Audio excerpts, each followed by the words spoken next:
자, 차렷, 공수, 인사. 자, 여러분, 안녕하세요. 놀랐죠? 자, 사회쌤이 돌아왔습니다. 여러분, 저번 시간에 선생님이 EBS로 수업을 한다 그랬는데, 선생님이 한번 EBS를 다시 한번 더 들어봤더니, 여러분들 초등학교에서 중학교 넘어오는 과정에서 EBS부터 듣고 시작을 하면은 조금 내용이 어려울 것 같다 생각을 해서 선생님이 그냥 모든 수업을 다 녹음을 하고 녹화를 해서 이렇게 여러분들한테 바로바로 올려주는 걸로 마음 먹고 이렇게 지금 녹화를 하고 있습니다. 그래서 선생님이 좀 쉽게 가르쳐 주기 위해서 노력을 해 볼게요. 알겠죠? 자, 오늘도 너와 내가 함께하는 온라인 사회 수업 시간이 돌아왔습니다. 박수 칠 사람은 쳐도 좋아요. 자, 저작권, 경권,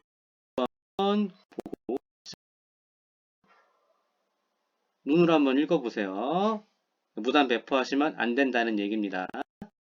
좋아요. 그래서 첫 번째 약속, 여러분들 지금 교실인 겁니다. 지금 책상에 앉아있지만, 방 안이지만, 여러분들 교실이라는 생각으로 수업을 잘 들어줬으면 좋겠고, 두 번째, 화면 캡처 안 됩니다. 불법 행위입니다. 세 번째, 여러분들, 이게 여러분들 수행평가까지 연계가 되는 그런 수업이기 때문에 적극적으로 참여를 해주고, 여러분들 이 프린트라든가 교과서 좀 다 펴고 준비를 해주면 좋을 것 같아요. 학습지 준비됐죠? 없는 사람은 선생님이 지금 올려놓은 그 게시판에, 공지사항 게시판에 그 사진 파일 보면서 수업을 들어도 좋을 것 같아요.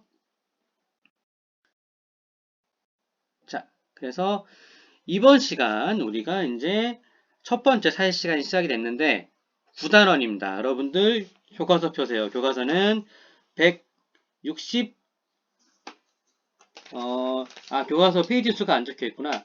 164페이지 한번 펴보세요. 초록색 화면이 나올 거예요. 초록색 그 부분이 보일 건데, 이 노마자 구로 정치생활과 민주주의 이렇게 써 있는 부분을 보면 좋습니다. 그래서 이 정치생활과 민주주의는 첫 번째 중단원 1 정치와 생활, 그리고 두 번째 민주정치와 발전과 의미, 그리고 세 번째, 민주정치를 위한 정부 형태.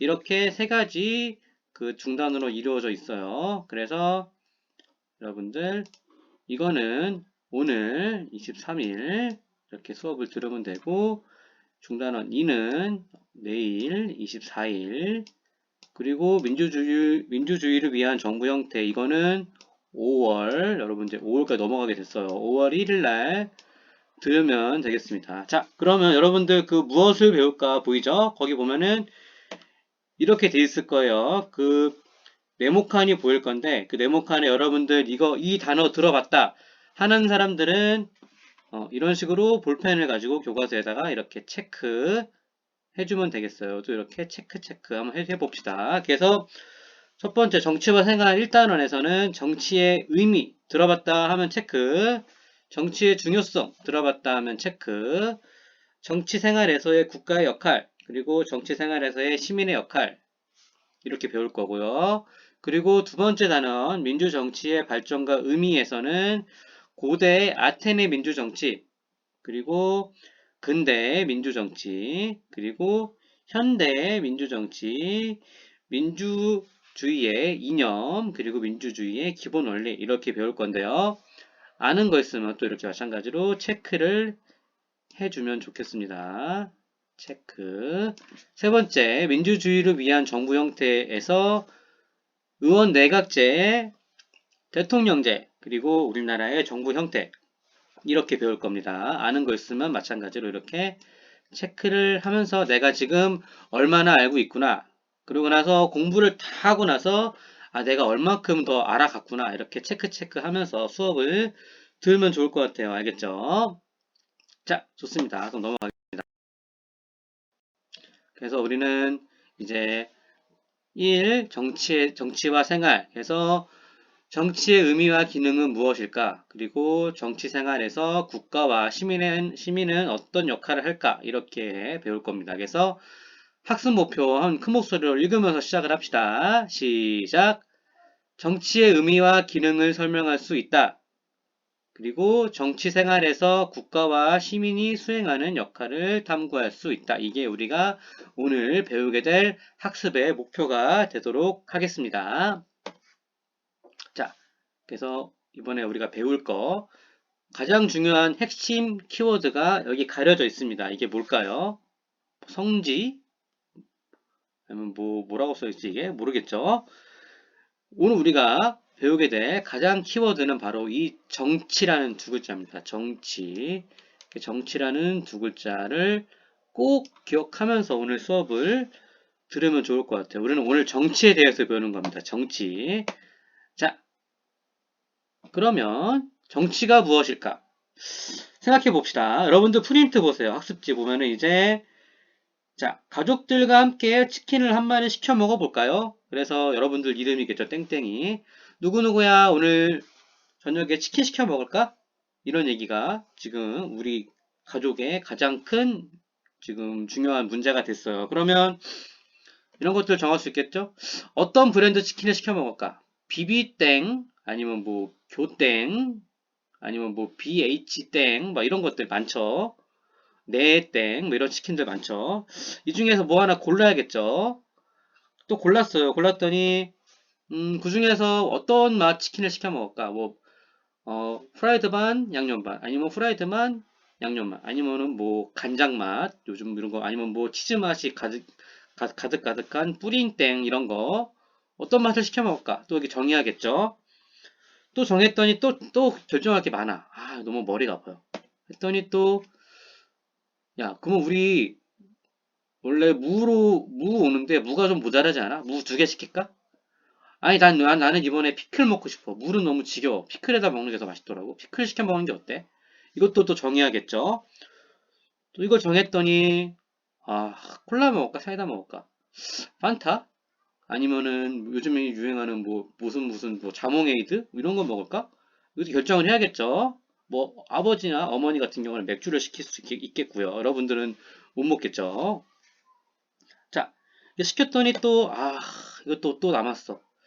소스를 또 고르래. 그래서 무슨 갈릭 디핑 소스 이런 거를 많이 시켜야 되는지 아니면 다양한 소스들이 있겠죠. 이런 것들을 추가로 요금을 내서 또 시킬지 이런 것까지 다 정해야지 오늘 우리가 맛있게 치킨을 먹을 수가 있겠어요. 자, 그러면 여러분들 지금 마음속으로 내가 말하는 거 말고 여러 가지 치킨들이 떠올랐죠? 자, 그러면 여러분들이 지금 정한 치킨은 무슨 맛입니까? 이걸 한번 생각해 봅시다. 예, 적어 봅시다. 이거 잠깐 멈추고 적어도 되고 아니면 지금 시간을 줄 테니까 적어보세요. 자, 침이 고이죠? 오늘 저녁에 그럼 다들 치킨을 시켜 먹도록 합시다. 선생님도 지금 침이 고이네요. 자, 다시 돌아왔어요. 그래서 여러분들 오늘 지금 내가 정한 거 이러한 모든 것들이 어떤 것과 관련이 돼 있다? 바로 이 정치와 관련이 되어 있다는 얘기가 되겠습니다. 자, 그러면 지금 여러분이 치킨을 시키기 위하여 다른 사람과 의사결정을 한 과정을 무엇이라고 할까요? 이게 생각해 봅시다. 두 번째 문제였죠. 이 답이 그럼 뭐겠어요? 정치겠죠. 이게 바로 정치라는 겁니다. 정치. 정치라는 게 바로 여러분들이 치킨을 시켜 먹기 위해 다른 사람과 의사결정을 한 모든 그런 과정들을 다 정치라고 하는 거야. 여러분 치킨을 시켜 먹기 위해서 가족들과 한 게 바로 그 정치예요. 정치는 멀지 않습니다. 여러분들이 평소에 하는 모든 게 다 정치가 될 수가 있는 거죠. 자, 그러면 10초 퍼즐 한번 풀어봅시다. 그렇다면은 정치란 무엇일까? 정치란 동의 채공, 정결, 사의 정가. 이거를 앞에 네 글자, 뒤 여섯 글자 한번 조합을 해서 이 글씨들을 잘 조합을 해서 딱 정치가 뭔지 한번 결론을 내려보세요. 10초를 주겠습니다.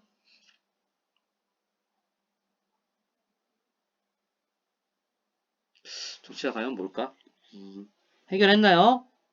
자, 그러면 정답을 공개하도록 할게요. 10초 퍼즐이니까 10초가 지났어요. 자, 이 정치란 무엇일까? 바로 이 공동체의 의사결정 과정을 우리는 정치라고 합니다. 여러분들 가족 공동체 혹은 반에 있는 공동체, 전 나라를 우리나라 대한민국이라는 공동체, 이 모든 공동체들이 의사를 결정하는 과정을 정치라고 하는 겁니다. 정치.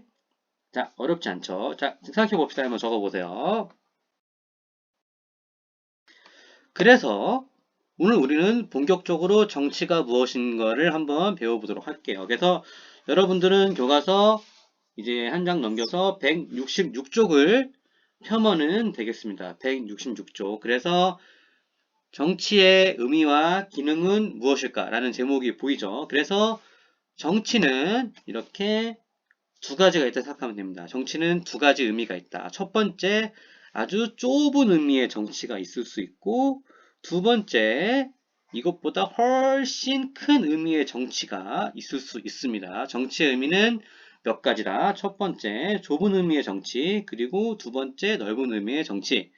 학습지 보면은 동그라미 1번, 좁은 의미, 동그라미 2번, 넓은 의미 보이죠? 이거 따라와야 됩니다. 자, 우리가 좁은 의미의 정치부터 한번 볼까요? 좁은 의미의 정치는 무엇일지 딱 그냥 이 사진 한 장으로 설명할 수 있겠어요. 이게 어디죠? 우리나라 국회, 국회의사당에 있는 국회입니다. 여러분들 저번 주 수요일 날 우리는 20일 이 국회의원 총선거를 했죠. 우리는 그래서 이 좁은 의미의 정치를 하는 사람들을 우리는 투표해서 우리의 대표로 뽑은 겁니다. 그러면 이 초성 나왔죠? 키워드입니다.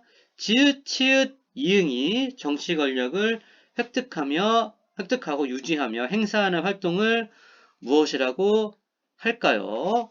자, 이게 바로 좁은 의미의 정치인데 우리가 아니고 뽑힌 사람들, 정치 활동하는 사람들. 그래서 정치인이 정치 권력을 획득하고 유지하면서 행사하는 활동. 그래서 그 국민들을 대표해서 정치 활동을 하는 거. 이게 바로 좁은 의미의 정치입니다. 그러면은 여러분들이 아까 치킨 결정한 거는 좁은 의미의 정치는 아니겠죠? 여러분들은 정치인이 아니었기 때문에. 그쵸? 이제 넓은 의미의 정치를 우리가 정할 수 있겠는데 선생님이 저번 시간에 이제 사회부장을 뽑는다 그랬잖아요. 근데 우리가 이제 등교 계약을 해서 딱 만났는데 사회부장이 막 열 몇 명이 한다고 손을 한 번에 들은 거야. 근데 사회부장 역할이 중요할 수도 있어요. 진도도 체크하고 선생님이 뭐 거둬오라 그러면 거둬올 수도 있고 하니까. 그래서 사회부장의 역할을 누가 맡을 것인가? 이거를 어떻게 정할까? 그래서 여러분들은 이렇게 이제 뭐 반장이나 부반장이 나와서 자, 사회부장을 어떻게 정할지 정하고 결정하고 이제 뽑게 되겠죠. 그래서 이런 것들을 넓은 의미의 정치라고 할 수 있겠습니다. 그래서 이제 사회 구성원 간의 대립과 갈등을 조정해서 이 공공의 문제를 해결하는 모든 활동을 넓은 의미의 정치라고 합니다. 그래서 여러분들 반에 있는 사회부장을 이제 사회 구성원, 이 1학년 몇 반이라고 하는 사회 구성원에서 그 안에서 대립과 갈등이 있을 수 있기 때문에 조정을 해서 이 사회부장을 뽑는 이러한 해결해가는 모든 활동을 정치라고 할 수 있겠습니다. 자, 그러면 여러분들 아파트 사는 친구들도 있겠고, 뭐 다른 뭐 주택들에 사는 그 친구들이 있을 텐데, 그 여러분들 사는 곳에 대표들이 있을 거야. 그 대표들이 모여서 회의를 해요. 그래서 뭐 이런 것들 본 적 있어요. 뭐 입주자 임시회의 개최한다. 이런 거 본 적 있나요? 그래서 이런 것들은 여러분들 사는 그 아파트라든가 연립주택이라든가 뭐 이런 것들에 대해 이런 것들의 대표를 뽑는 그 여러분들 주거 지역의 정치 활동이 이루어지고 있는 거죠. 자, 그래서 이러한 것들도 넓은 의미의 정치인 겁니다. 그래서 정치는 늘 우리 주변에 있다. 이렇게 생각을 하면은 되겠습니다. 어렵지 않죠? 그래서 정치는 좁은 의미, 넓은 의미 두 가지가 있다는 겁니다. 자, 그러면 이제는 우리는 교과서 167쪽을 보면은 정치의 기능이라고 있습니다. 정치의 기능. 정치는 어떤 기능들로 우리 생활에 도움을 줄지 한번 봅시다. 정치의 기능이 크게 이렇게 세 가지 1번, 2번, 3번 동그라미로 말할 수가 있겠어요. 자, 우리가 지금 이 학교에서 못 만나지 못하고 여러분들은 방 안에, 그 선생님들은 이 학교, 교실에서 이 수업을 녹화해서 보여줌으로써 이렇게 하고 있는데 우리가 만나지 못하게 된 거, 우리의 이별의 원인은 무엇입니까? 네, 바로 이 코로나19라는 이러한 국가적인, 그 전 국제적인 이러한 질병 때문에 우리는 만나지 못하고 있는 거죠. 그래서 이걸 통해서 우리가 정치의 기능을 설명할 수가 있습니다. 그래서 대통령이 이제 코로나19 피해 계층 재난기금 지원을 하기 위해서 이 국무회의를 열어요. 이 나란 일 하는 이 장관이라든가 청와대 사람들이라든가 우리가 뽑은 공무원들을 모아서 이 나라가 앞으로 어떻게 해야 될지, 코로나 피해를 어떻게 지원해야 될지 이런 것들을 국무회의를 모아서 이제 정치 활동을 하는 거죠, 일종의. 그래서 우리는 이제 이런 그 정세균 지금 국무총리인데 국무총리라는 이 지도자의 주재하에 많은 사람들이 모여서 이제 또 정치를 하게 되는 거죠, 정치 활동을. 그래서 이런 모습을 뉴스에서 요즘 가장 많이 볼 수 있는 모습이죠. 그래서 이 코로나19 대책 마련 국무회의를 이렇게 하는 모습이 우리가 정치의 기능을 가장 잘 보여줄 수 있는 그런 모습들입니다. 그래서 자, 그래서 이러한 것들, 그래서 코로나19 때문에 피해를 보는 사람들이 많고 피해를 많이 보는 사람, 적게 보는 사람, 그들 간의 갈등, 그리고 어디까지 지원해 줘야 될지, 어떤 사람들이 더 급해서 빨리 지원해 줘야 되고, 어떤 사람들은 나중에 지원해 줘야 되고, 이런 것들을 결정하는 게 모든 게 정치겠죠. 그래서 이런 것들, 많은 사람들 간의 이해관계에 그 충돌이 있을 수 있어요. 그래서 이 분쟁과 갈등이 있을 수 있거든요.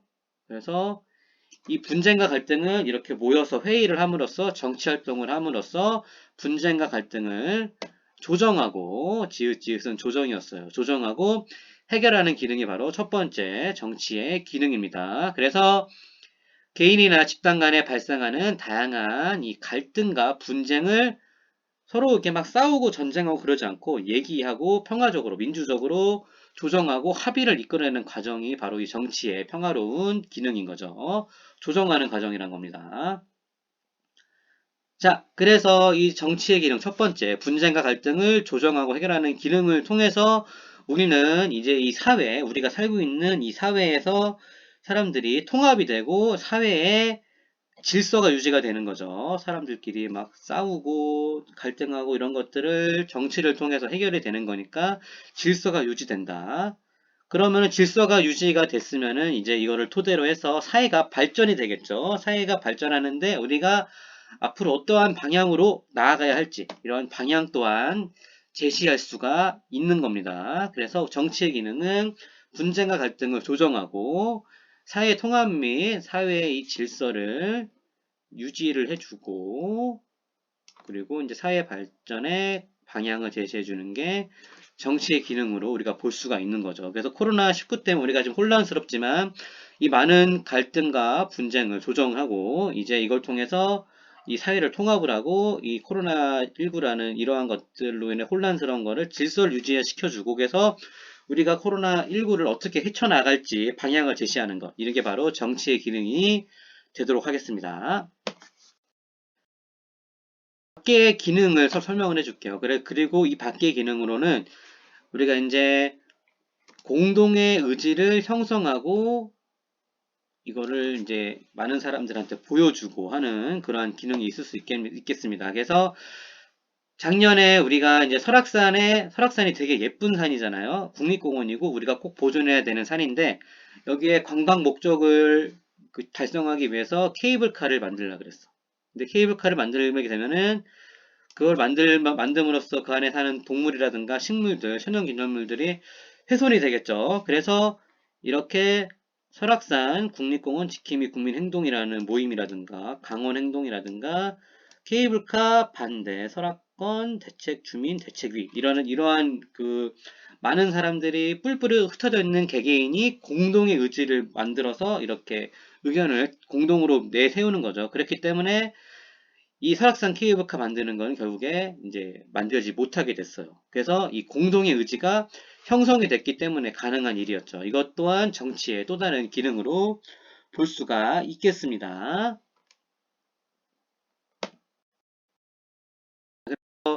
이 사회라는 교과는 우리가 뉴스를 보거나 우리 삶에 접촉이 되어 있는 교과라는 것을 선생님이 이 수업을 통해서 여러분들한테 보여주고 싶어요.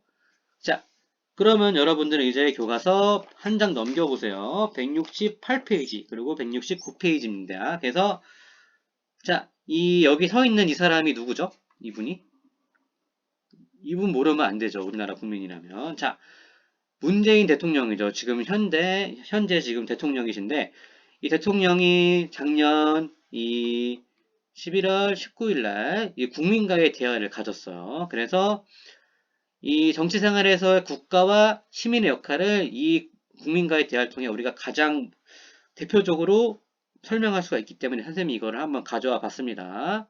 그래서 국가의 대표로서 대통령이 대화를 하기 위해 나왔고, 여기 앉아있는 이 관객들은 시민의 대표로서 나와서 이제 이러한 이벤트를 통해서 이제 우리가 만나게 된 거죠. 국가와 시민이 만나서 어떻게 정책이 이루어졌으면 좋겠습니다. 이러한 것들을 한번 토론하고 대화를 하는 소통의 장을 가져본 거죠.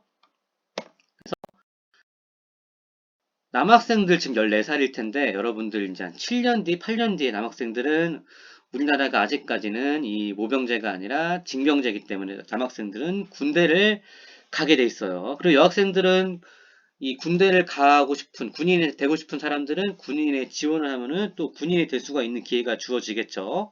근데 이 남학생들은 군대 가기 싫은 사람도 있을 거잖아. 근데 우리나라는 지금 분단 국가이기 때문에 아직까지는 징병제가 이루어지고 있습니다. 그래서 여기에 이 청소년의 대표로서 나온 사람이 대통령님 저는 군대 가기 싫어요. 어떻게 해야 될까? 이런 것들을 대통령에게 질문을 하는 그런 모습을 볼 수가 있습니다. 이게 바로 민주주의의 모습의 가장 단편적인 모습이기 때문에 선생님이 한번 너무 재밌어서 가져와 봤어요. 남학생들은 특히 감정이입하면서 한번 보면 좋을 것 같아요.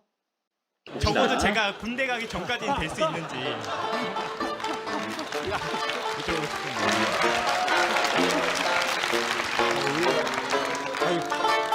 아무래도 본인은 혜택을 못 볼 것 같습니다.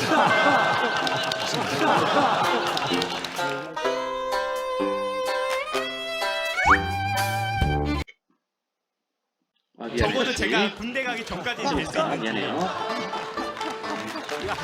여쭤보고 싶습니다.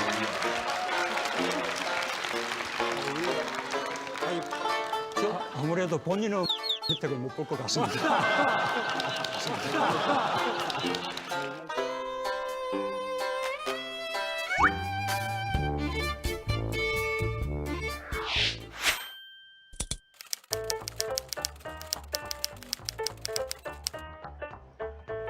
일단 사실 그 군복무 같은 경우에는 뭐 모든 남성이 국방의 의무를 져야 한다고 생각을 하긴 하는데 사실 징병제에도 문제가 많다고 생각합니다. 특히 병역 비리 같은 거 사실 남자들 중에서 군대에 가기 싫어하는 사람들이 더 많다는 게 현실이기 때문에 아직은 우리가 현실적으로 모병제를 실시할 만한 그런 데 형편은 되지 않고 중장기적으로 설계를 해 나간다 생각해요.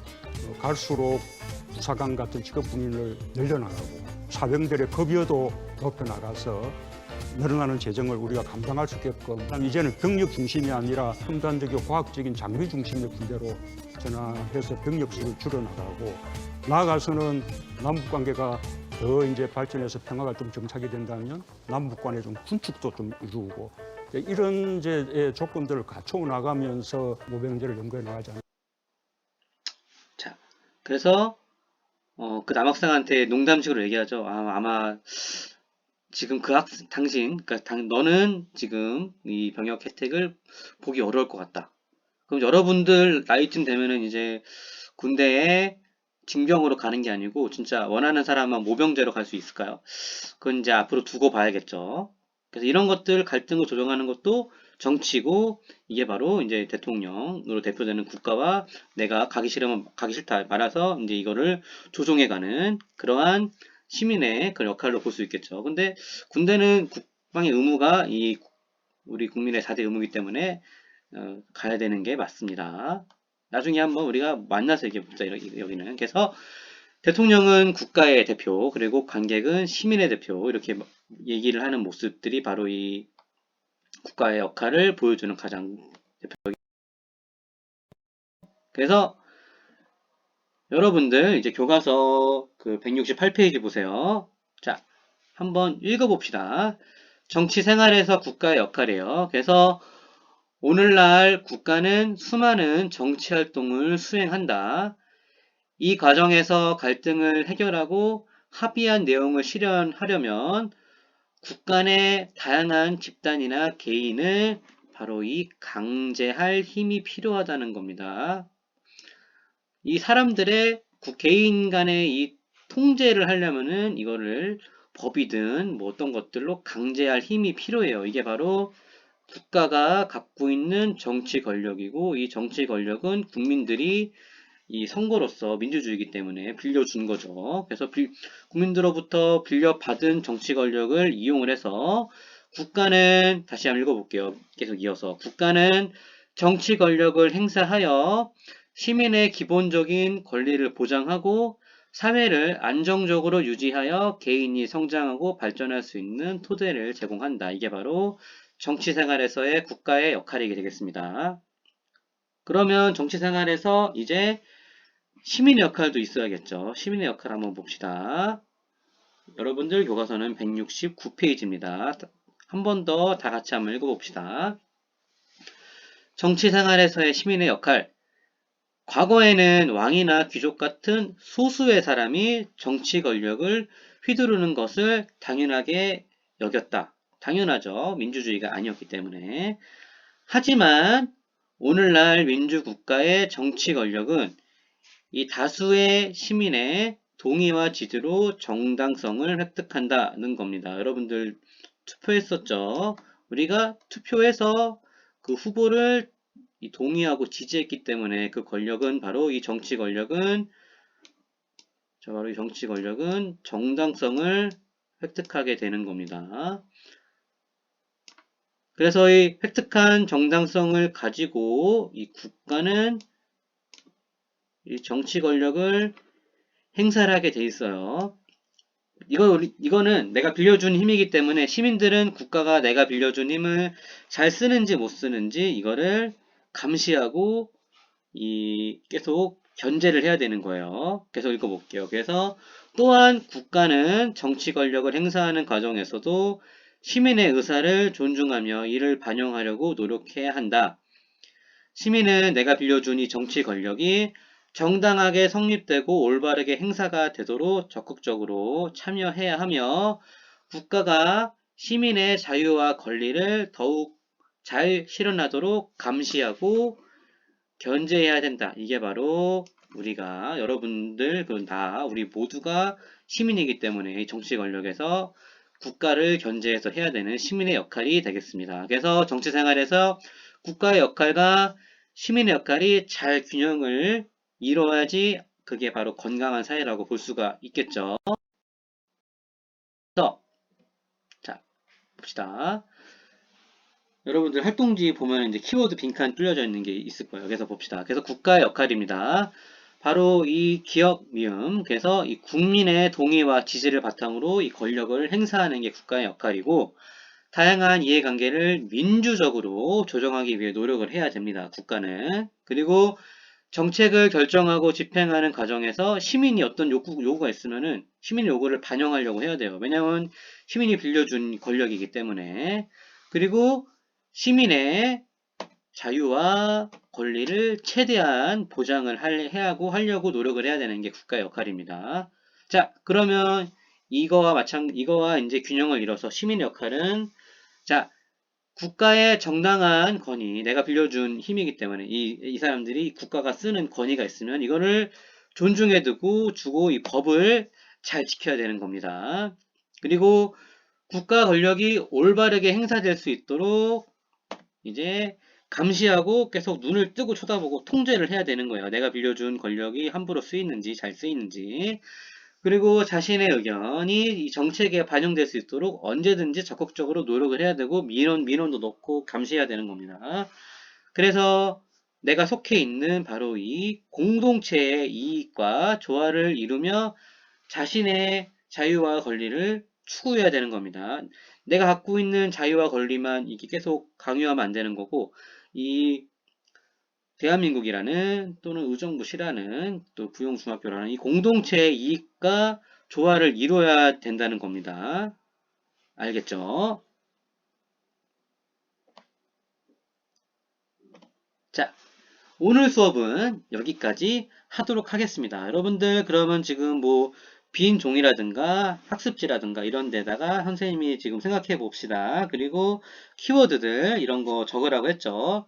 적었죠. 그러면 지금 적은 그런 키워드라든가 생각해 봅시다. 이 답들은 이제 과제 제출 게시판 사회 등록하기를 누른 다음에 자, 제목은 4월 20일 여러분들 학번 이름 그리고 정치와 생활 이렇게 해서 올려주면은 되겠습니다. 자, 이게 가장 중요합니다. 여러분들 지금 과제 뭐 안 밀린 학생도 있고 밀린 학생도 있어 보이는데 이게 과제는 바로 하지 않으면 더 하기 싫은 법이에요. 그러니까 지금 공부했으니까 당연히 필기했겠죠. 이거를 그냥 올리란 얘기입니다. 공부하는 거를 확인하기 위해서 선생님한테 증명하는 거 여러분들의 권리를 선생님한테 보여주세요. 알겠죠? 자, 그러면 오늘도 인사하면서 오늘 수업을 끝내도록 합시다. 자, 30분 동안 수업 잘 들어줘서 고맙고요. 자, 차렷! 공수! 인사! 자, 여러분들 수업 잘 들어주셔서 감사하고요. 건강하게 다음 시간에 내일이겠죠? 만나도록 합시다. 여러분들 모두 안녕! 다음 시간에 만납시다.